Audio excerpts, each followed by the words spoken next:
现在是11月23日5点46分。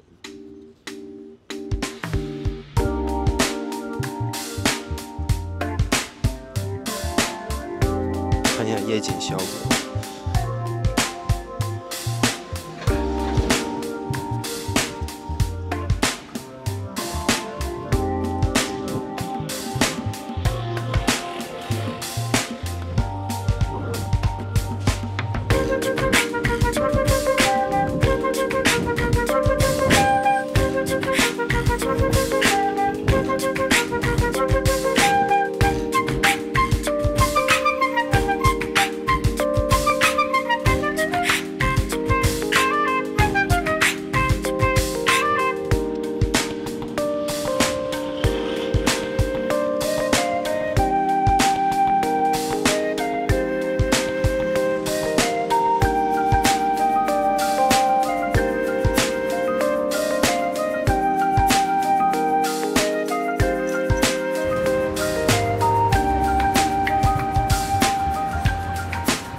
学校这面的一个最近他们韩国的一个书法社的字。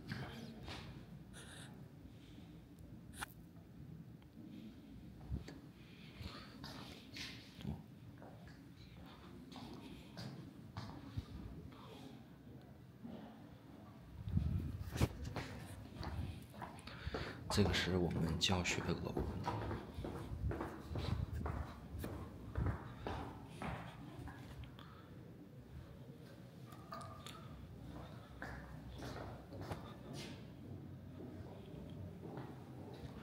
这应该是学校书法社写的一些书法，就挂在我们教学楼里面展示一下。最近是什么活动？应该是庆熙书法艺展。OK。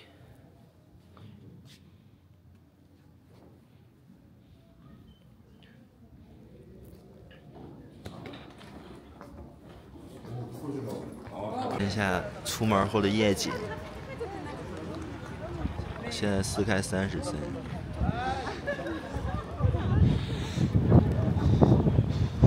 哇，好冷啊！今天。哦，今天风很大，但天上的很好看。这个应该。4K 30帧应该是它直接给我切成了夜间模式了。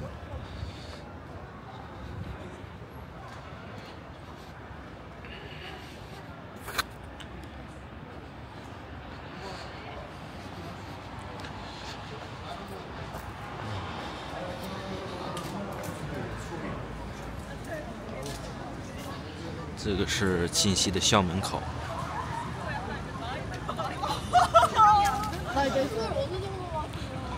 然后出门会有一个乡村巴士01，直接去地铁站的。我们学校离地铁站还有点距离，不走的话得走10多分钟了。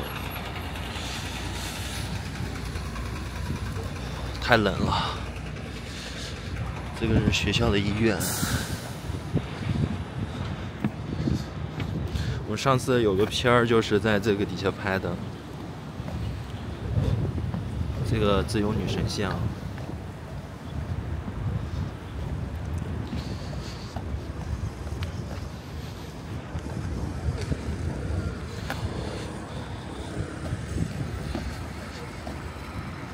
这个是庆熙的正门。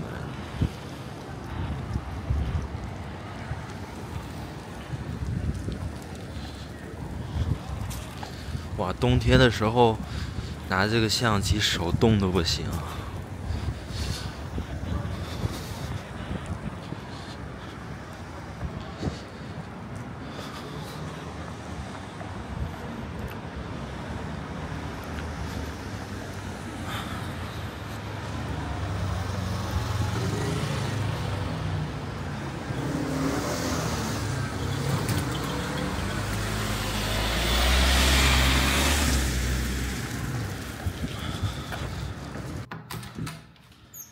哦，我说谁的窍门？我现在在做卤鸡爪。行吧。开演了。你要等我一会儿吃上我做的卤鸡爪。行，让我拍拍你做的卤鸡爪。哎呦。这很简单，就是用你上次朋友给我的那个卤汁做的。好吧。你要不要那些调料？我家里头还放你好多调料。我吃不完。啊，冻死了！今天我新买了一件衣服，让我拍一拍你就。里面那件。哦，是吗？这你新买的？里面那件。多少钱呀？2万块钱。嗯，100块还挺便宜的。对，去见的。行，只不过我觉得这衣服配吗？配这个吗？我也在思考啊，然后再试啊。还行吧，只能说匹配性60%-70%。你看我就镜头恐惧症。没事儿，我还挺喜欢你恐惧症的样子的时候。你是觉得我安静样最好？对对对，我就喜欢安静的，我不太喜欢那种歇斯底里的。让我看，这是我女朋友给我去接大买的麻花儿。优先给钱。这是我女朋友给我买的6000。这个是啥呀？手抓饼。回家再录个吃播。来，包子还有。可以，我最爱吃。这样好看吗？配这个裙怎么样？啊？还行吧。感觉淘到宝了，还在商场买的，在乐天商场买的。这是它翘起来。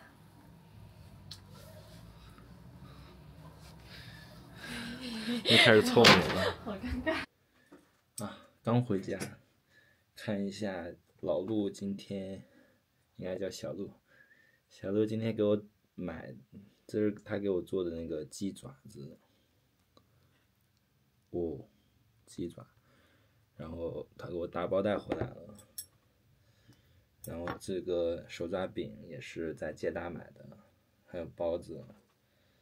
我们吃一下晚饭。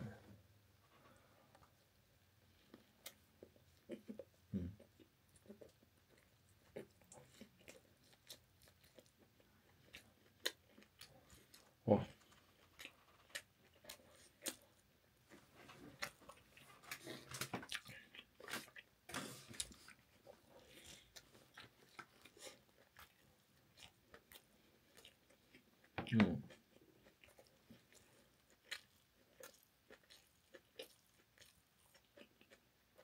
这饼子里头还有一些菜，还有火腿肠，还放了点葱跟蒜之类的东西。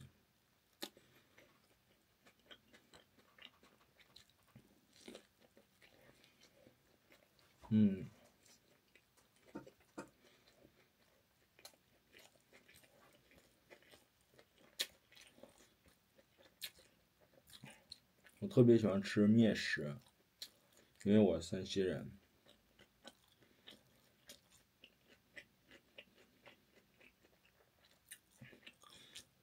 饼子还有面，我超爱。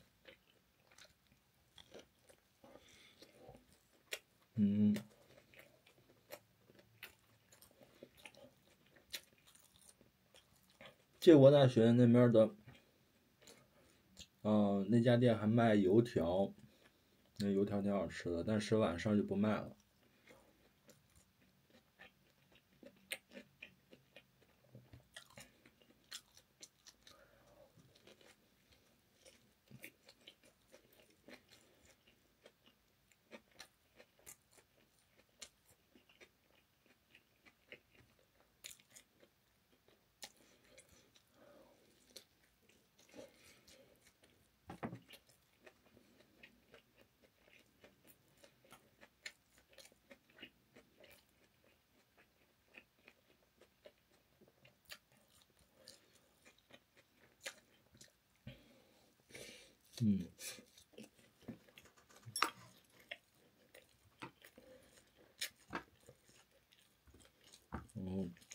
再吃个鸡爪，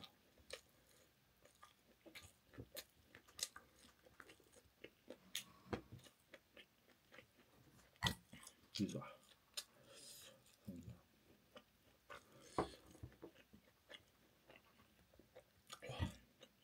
好吃。谢谢小鹿，谢谢小鹿给我买的饭，还有他给我做的鸡爪。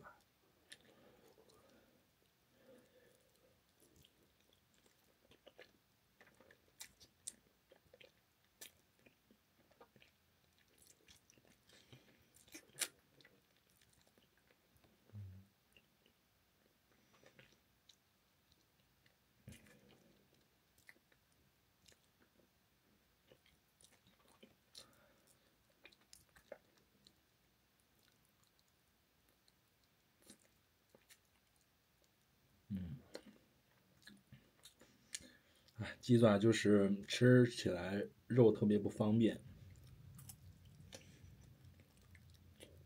我好久没有吃鸡爪了，因为你去挑它那个骨头太麻烦了。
吃了一个鸡爪，吃了半天，吃个包子吧。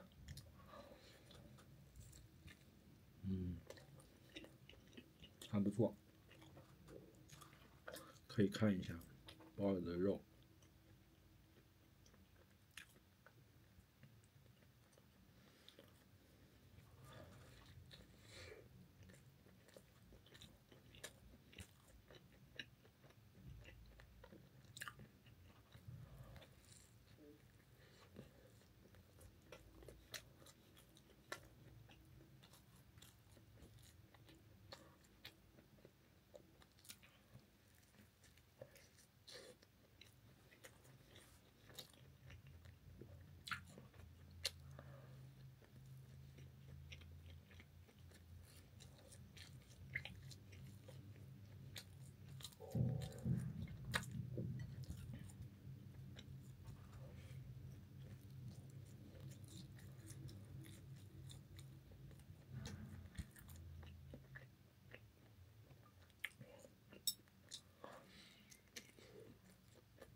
真的很好吃。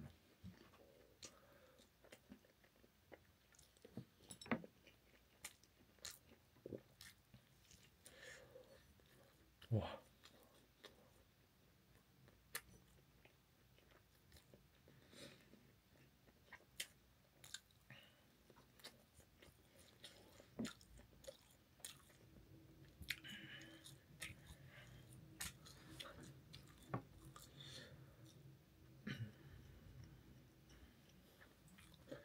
我吃点烟，喝口冰红茶。哇！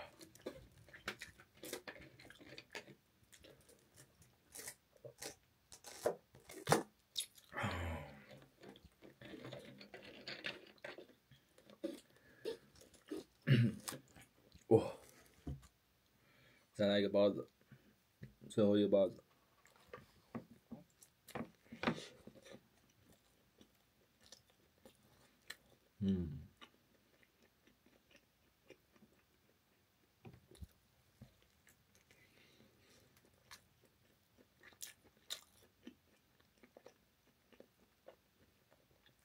好吃。这个包子的话，10分，给个7分吧，就是及格线往上1分。还不是特别好吃，但是算是好吃的那种水平。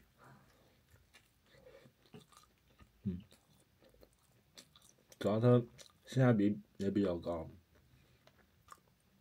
它不贵，然后给的也挺多。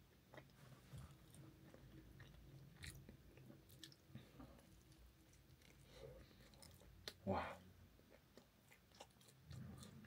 身上都是油。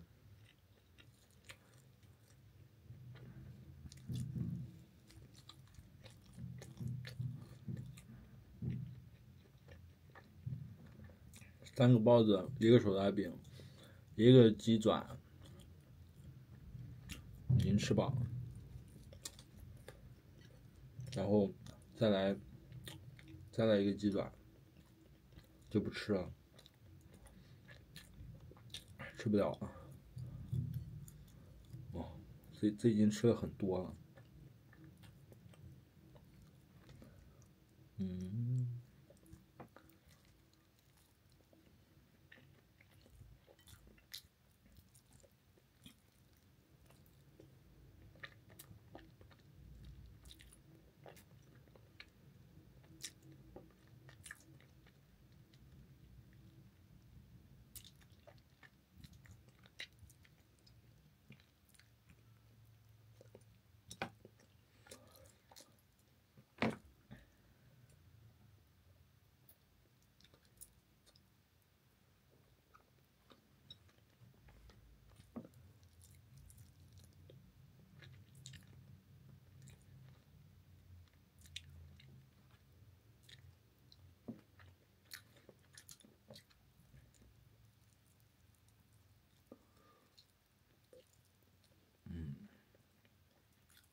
蛋白质，吃饱了。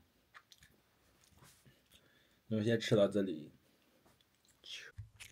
回到家复习一下今天晚上上课的内容。今天主要讲了关于精神分析学的一些问题，主要是以媒体角度去学习的。精神分析是弗洛伊德提出来的，1856至1939年弗洛伊德，然后他在1896年首次提出了这个精神分析这一个词。那他就说了，患者所说的、所想的这些反应其实都是有原因的。那决定人类心理的动力的根源就是无意识的。他说，特别是精神障碍都是由无意识矛盾引起的。那由于这种矛盾的原因而导致患者表现出了自己也不知道为什么就会有的症状，还有行为方式。精神分析它其实弗洛伊德一开始是拿来使无意识就分析出具体原因到底是什么原因，就讲它的无意识化用来就是增强自我，帮助患者具备健康的能力，它是用来其实做一个心理辅导的。其实精神分析学我们有一个单独的课，今天学的是影像文化论。精神分析学有一个单独的课，它讲的会更深一点儿，那个讲了1个学期精神分析，这些东西它是很概要的一些的去说。上课的时候教授也讲了很多就是小的故事，包括弗洛伊德他生于什么样的家庭，他为什么去后来做精神分析师。看一下这个教授做的 PPT， 他说精神分析学就是讲到歇斯底里了。有一部电影，我们当时学精神分析的时候看了一部电影，就是忘了那部电影名字了，里头讲的就是那个弗洛伊德的那个好朋友。后来就那部电影，它是讲的是荣格他做那个心理分析的时候遇到的一个女子，跟他产生感情的一部故事片电影，然后其中也出现了弗洛伊德，他也在跟弗洛伊德探讨精神分析。荣格跟弗洛伊德在这个精神分析学上，对这个精神分析学提出了挺多有贡献的价值的一些想法。再继续看，他又说这个歇斯底里，其中就是歇斯底里在精神分析学当中，歇斯底里被认为与童年经历了某些冲击，有可能会有与性有关的隐秘事物。那上课时候我们教授也讲了，我们教授韩国人，他就讲的就是前2年那部电视剧我也看了，叫做《Psycho 지만 괜찮아》，即使是精神病也没有关系。他讲的那个男主的哥哥，他不是有点那种歇斯底里症，好像有一些那种精神病的症状。他就是好像小时候的时候，好像是看到了杀人事件，导致了他的精神出现了问题。反正教授举了一些例子，把那部电影讲了一下。那部电影剧情我只记得大概，后来又讲歇斯底里，就是一开始被医生是通过医生的帮助记忆，并且认识到脑海中这种被压迫的无意识，然后通过治愈来宣泄的一种症状，通过催眠术、自由联想等多种方法。还有就是人类的梦境或者是无意识的失言行为来体现出来。又讲了无意识和潜意识跟无意识的一个关系。他这不是又讲了什么本我呀、超我呀，以及那个乙的那个是怎么翻译的？本我、超我、自我，他又讲了这个，就讲他后面还有一个冰山图，这一块是意识形态，这一部分是潜意识形态。那潜意识形态它既有着超我的一部分，也有着本我的一部分，也有着自我一部分，这个叫自我，以及自我。最底下这个无意识的形态，它包括一部分的超我，很少的自我，以及本我是全部的一部分。这个可以讲一下这点儿。首先，意识也就是我们的意识形态，我们日常当中我们觉得自己是有意识的，自己主观判断一些东西。潜意识呢，它是处于一个就是在水面，可能水下10来米左右的一个位置，它不是很多的能表露出来，但是它还是我们有时候仔细想的话也能去想到。以及就是你看自我这一部分，我们自己也会说我是什么样的，我的价值观什么样的，有时候也是需要自己思考一下。但是无意识的呢，我们自己也不知道为什么要那样做，因为我们已经变成无意识的一种状态。我们为什么要那样去走路？为什么要那样去想？为什么要那样去说？有时候一个动作可能就是无意识的，其实本我是完全处于无意识的一个状态。介绍完这个，当然这个冰山的如果讲的话，能讲非常非常多，因为我之前写了几篇东西研究资料，就单拿出一个本我或者超我来讲，能说很多东西。这个还是特别有名的这个冰山图。后来又讲了这个艾洛斯与塔纳托斯，一个是爱神，也就是快乐之神，支配的快乐；另一个人塔纳洛斯，他就讲是控制死亡的，它是攻击的本能。那这种它就是一个本能的一个行为。塔纳罗斯控制死亡之神的那个感觉，就是拥抱死亡。还有个很重要一点，就是讲到利比多了。其实这个前2学期也都讲过，从初期，利比多其实就是一种能量，一种是性的能量。它初期是指性的能量的一个概念，到后期指的就是整个生活的能量概念。利比多，我们也可以看一下，利比多其实也是讲的初期，它讲的其实是性欲论的重要内容之一，是一种身体器官的快感，是一种表示性越欲，即使性本能的一种内在越发的动能力量，也是一种能量。它讲的就是一个性的一种能量。当然，这个后期我很少看到的，后期它讲的生活中的那个能量的总体，这个我看的比较少，可能就是还是前期的初期的一个性的原动力利比多。我们的人还是被利比多，因为利比多导致这个能量被这个能量所释放这个能量，就因为这个，所以因为利比多，所以我们精神表现了自我的欲望。关于本我、自我、超我这3部分，它本我就是什么，自我或者什么，超我就是这个超我，它主要是道德的支配，追求完整性。那还有本我呢，那它就是本能的一种力量，快乐的源泉。那自我呢，实现原则支配，现实的原则支配，保留快乐。这就是本我、自我、超我。弗洛伊德认为呢，人类的行为类型会因心理能量的分配而发生变化。心理能量分配就是利比多吧，会因为利比多能量散发出的能量的分配发生变化。集中于情理的冲动性的人，集中于超自我，就超我有道德的人，那有的是会集中于自我，成为适当适应现实的正常人。他就是讲了，如果你只是用潜意识里的，如果你只是在潜意识当中本我，在潜意识当中，本我控制自己的话，那么你就很容易只是成为一种野兽，像你不会思考很多，你就是只是在做一些就是人类本能欲望的东西，比如说攻击性、性欲，像这些行为。那有一些是超我占据的比较多的话，那你就会这个人就会很有道德感，很多其实就是被这个社会的一堆文路给意识形态所赋予的道德去支配吧。自我其实他就说，自我是连接的现实的一种形态比较多的。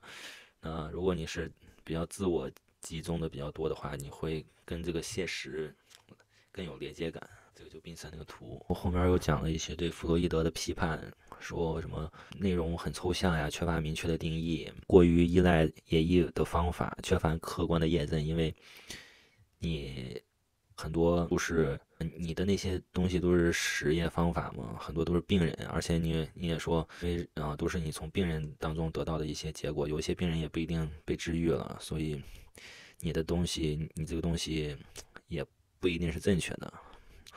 从女性角度来说，哎呀，弗洛伊德，你是个男的，那你那个，而且你的主张也都很男性化，你就觉得什么女性为奴仆，提出了什么这男根桑莽，就是南京夜望，好像是，就讲的，因为又是一长串女性因为自己没有男根，导致他们想获得男根的一种羡慕的感觉。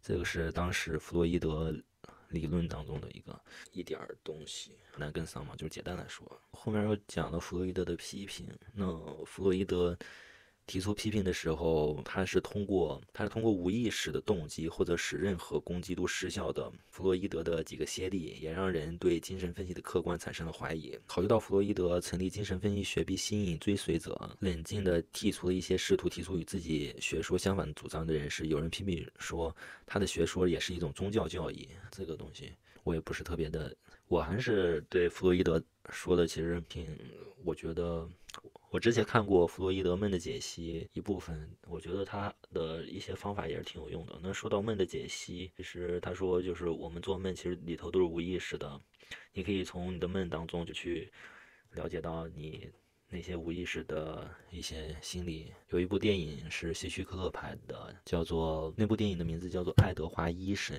其中就讲了男主角他是有一个神经有问题，突然失忆了，最后医生通过他做的梦去把当时的他发生在失忆之前的一个谋杀案给解决了一个故事。这个是我们教授最后下课之前留的一个作业，让我们分成小组去讨论去讲一下。今天上课的内容基本上就这些，这就是我们学习传媒的一些课程。